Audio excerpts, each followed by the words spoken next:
Ya, terima kasih sudah meluangkan waktu. Kalau melihat gencatan senjata Iran-Israel, apakah ini benar-benar atau real disepakati oleh kedua belah pihak, Mas Zul? Karena kalau kita melihat ya, rudal masih terbang, apakah damai sementara saja?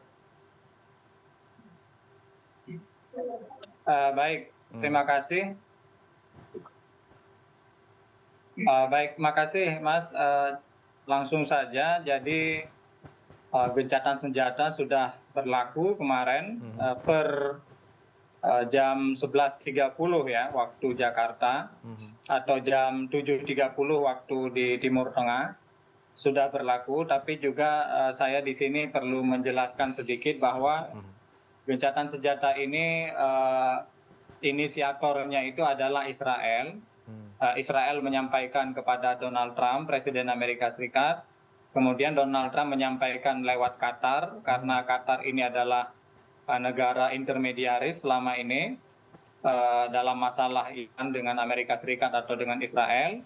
Kemudian Qatar menyampaikan ke Iran, Hmm. lalu Iran menyepakati gencatan senjata ini, maka terjadilah gencatan senjata sekarang. Ya. Tapi gencatan senjata ini sifatnya tidak ada MOU ya, jadi hanya penghentian kontak senjata, penghentian serangan, tapi tidak ada perjanjian apapun di atas kertas.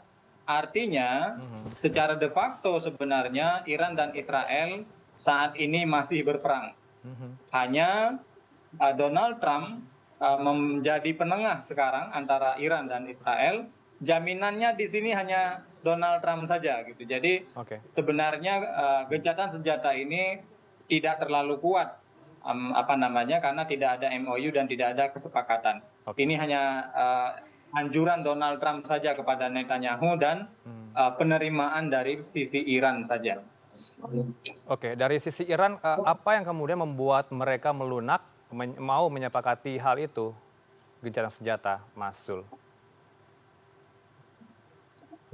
Pada dasarnya Iran tidak menginginkan perang. Mhm. Ya, jadi harus dipahami bahwa Iran tidak menginginkan perang karena memang Iran adalah negara yang diserang duluan. Ya, kita tahu Oke. Jumat lalu Hmm. tanggal 23 Juni itu 22-23 Juni itu adalah 12 ya, maaf, 12-13 Juni itu pekan lalu itu Iran diserang duluan, Hmm. Israel masuk menyerang duluan, baru kemudian terjadi aksi balasan dari Iran yang sampai hari ini, maksud saya sampai kemarin ketika sebelum terjadi gencatan senjata itu, total Iran membalas dengan kurang lebih 500 rudal balistik dan hipersonik yang apa namanya diserang langsung ke Israel sebagai tanggapan atas serangan Israel duluan kepada Iran.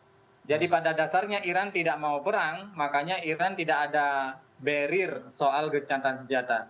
Tapi justru gencatan senjata ini Hmm. inisiatornya Israel karena memang Donald Trump sendiri itu tidak punya agenda sebenarnya melanjutkan perang ini karena memang Amerika tidak punya agenda untuk menambah masalah di luar negeri karena masalah Iran ini, masalah menyerang Iran ini itu tidak ada dalam agenda kampanye Donald Trump ketika dia maju sebagai capres Amerika kemarin gitu. Jadi Mhm.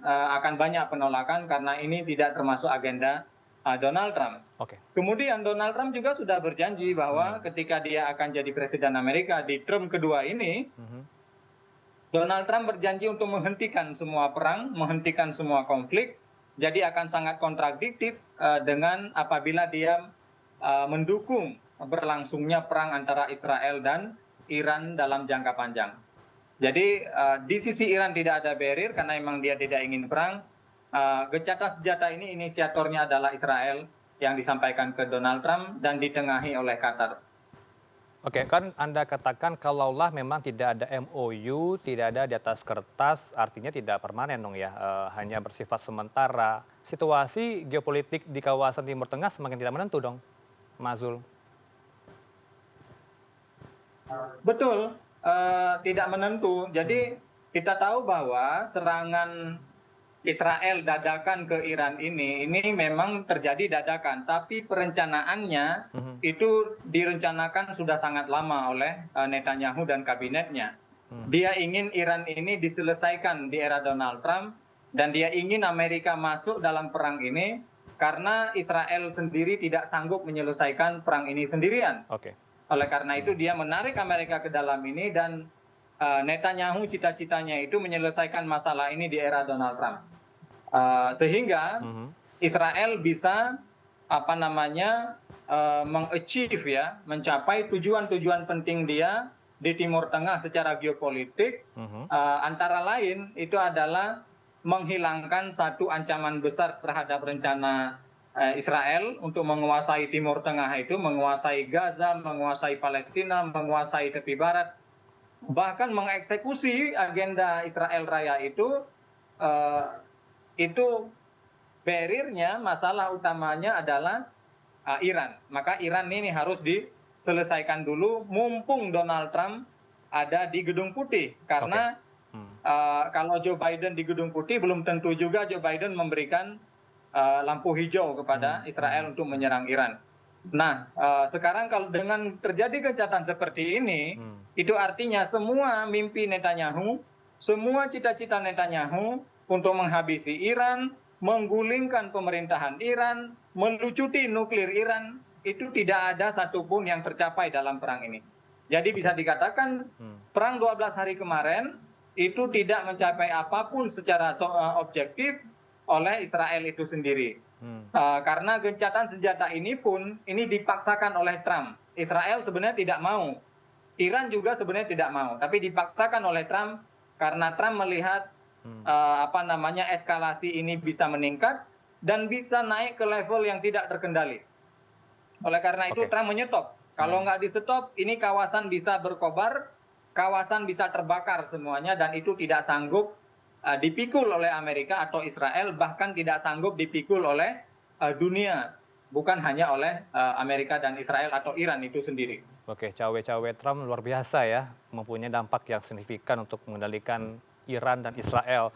Mas Zul, ini kan keluar sebagai NPT, kemudian meng-cancel semua kerjasama nuklir dengan Badan Energi Atom Internasional atau IAEA. Ini keputusan politik yang diambil Iran kah? Mas Zul? Iya, ini kemarin memang satu hari sebelum terjadi gencatan senjata, Parlemen Iran itu meng-approve, meloloskan aturan agar Iran ini menangguhkan kerjasama dengan IAEA dan ingin keluar dari Non-Proliferation Treaty. Karena memang ini sama sekali tidak menguntungkan Iran. Karena pada dasarnya Iran ini kan anggota NPT. Hukum internasional itu mengharuskan semua anggota NPT ini dilindungi haknya untuk mengembangkan nuklir yang damai. Tapi Israel dan Amerika memaksakan diri mengatakan bahwa nuklir Iran itu adalah nuklir bersifat senjata pemusnah massal, bukan nuklir damai. Ini pemaksaan satu pihak dari Amerika dan Israel, terutama dari Donald Trump yang mendengar doktrin dari Netanyahu di Israel. Pada dasarnya Iran itu tidak punya nuklir, karena kalau kita merujuk kepada laporan resmi IAEA, dikatakan Iran nggak punya nuklir. Kemudian Menteri Trump sendiri, Tulsi Gabbard, dia mengatakan bahwa memang tidak ada nuklir di Iran. Tapi Donald Trump, karena dia mendengar bisikan Netanyahu dan politik di Amerika itu sangat dipengaruhi oleh lobby-lobby Israel, maka Donald Trump agak sulit mengatakan no gitu kepada Netanyahu, sehingga Trump juga akhirnya melakukan serangan terhadap 3 situs nuklir Iran di Fordow, di Isfahan, dan di Natan. Itu sebenarnya serangan simbolis untuk menyenangkan Netanyahu, karena pada dasarnya nuklir Iran sudah tidak ada di 3 lokasi itu. Kalau kita elaborasi lagi soal IAEA ini, Mas Zul, apakah memang selama ini menjadi kolaborator dan sponsor Israel AS, kemudian mendiskreditkan Iran sebagai negara anggota NPT, sehingga banyak dokumen yang atau memang dokumen rahasia yang bocor bahwa IAEA sepenuhnya bekerja untuk kepentingan Israel atau isu nuklir Iran? Mas Zul. Betul. Hmm, Jadi IAEA ini sudah off the record ya. Oke. Jadi secara nggak Hmm, ini sudah common sense sebenarnya. IAEA ini adalah senjata adidaya untuk menekan negara-negara lain agar tidak memiliki nuklir, terutama negara Islam ya, terutama Iran ya. Iran ini nggak boleh punya nuklir karena dia negara Islam, dia juga punya proksi yang melawan Israel. Iran juga menjadi pendukung utama Palestina di Timur Tengah, baik dana, tenaga, pikiran sampai penasehat militer itu dia kirim ke Palestina, ke Gaza. Oleh karena itu, Israel tidak menginginkan senjata nuklir ada di tangan Iran. Kalau kita lihat ya kerja IAEA, bahkan setelah terjadi gencatan senjata seperti ini kan Direktur IAEA-nya kan sudah bilang bahwa sekarang ini dia tidak tahu uranium Iran itu dibawa kemana setelah dikosongkan dari Fordow, dari Isfahan, dan dari Natan. Dan IAEA menginginkan ada inspeksi lanjutan kepada situs nuklir Iran ini setelah gencatan senjata. Ya. Ini maksudnya apa? Maksudnya minta akses kepada uranium Iran lagi yang sekarang mereka nggak punya akses. Di apa namanya? Untuk apa? Untuk info ini nanti dikirim lagi ke Amerika dan ke Mossad untuk dibom lagi Iran ini ketika info tentang sisa uranium Iran ini diketahui dengan dibukanya inspeksi IAEA kepada ke Iran. Oleh karena itu sudah benar Iran ini bagusnya cabut dari NPT dan cabut dari IAEA. Tidak ada gunanya. Oke. Ini hanya kolaborator Israel dan alat politik Israel di Timur Tengah. Mas Zul, kalau melihat perang Iran-Israel ini apakah merupakan game changer atau setidaknya menyimbangkan level up posisi Iran?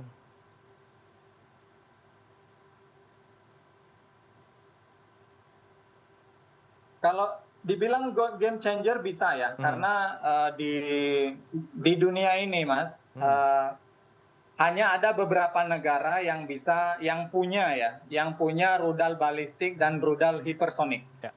Tidak banyak negara yang punya rudal balistik dan hipersonik di dunia ini.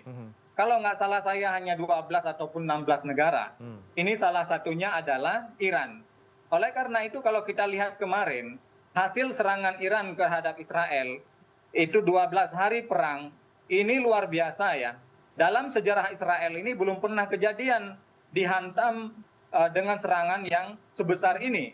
Kalau kita lihat misalkan Israel sejak dia berdiri tahun 48, kemudian tahun 56 dia berperang dengan Arab, tahun 67 dia berperang dengan Arab, dan tahun 73 dia berperang dengan Arab, tapi dia nggak pernah merasakan kerusakan separah 12 hari ini dia berperang dengan Iran.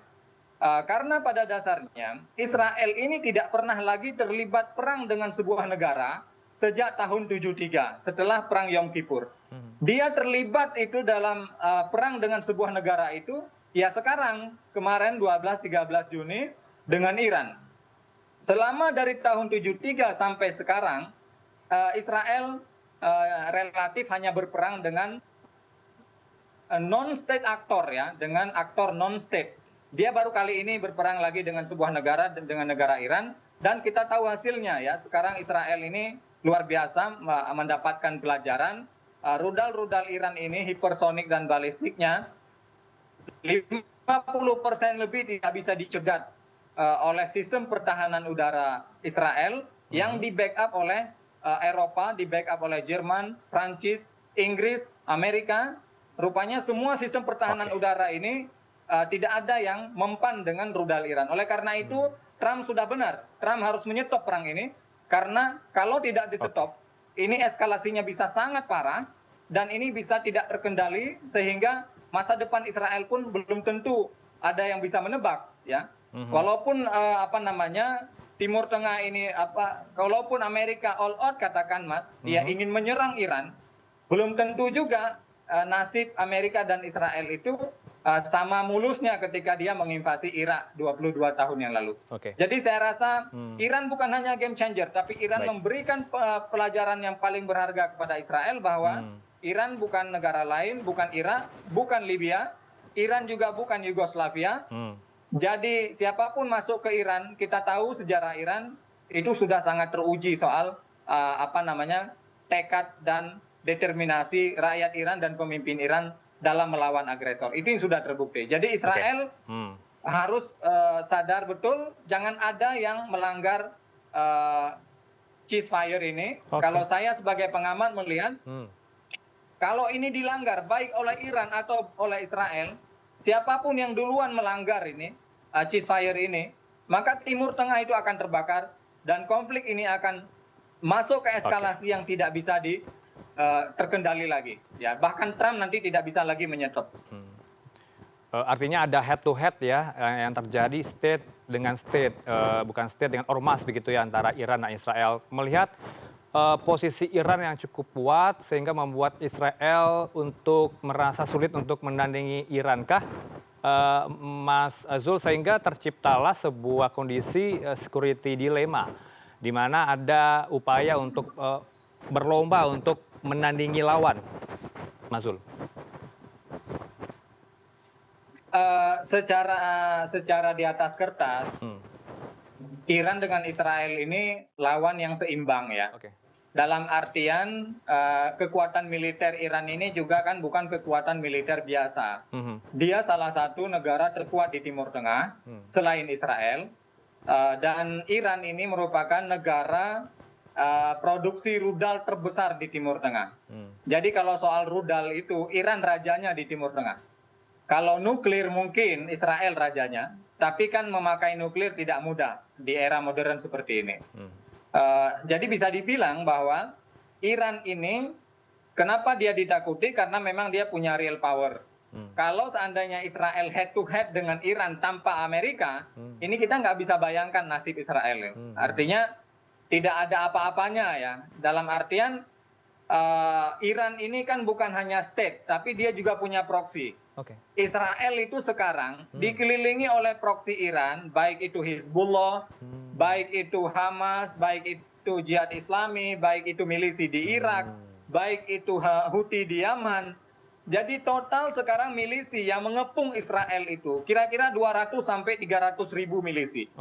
Jadi kalau perang head to head Israel dengan Iran tanpa bantuan Amerika, itu hampir bisa dikatakan Israel tidak mampu bertahan ya, karena Iran punya milisi yang mengepung mengepung Israel, termasuk Hizbullah di Lebanon.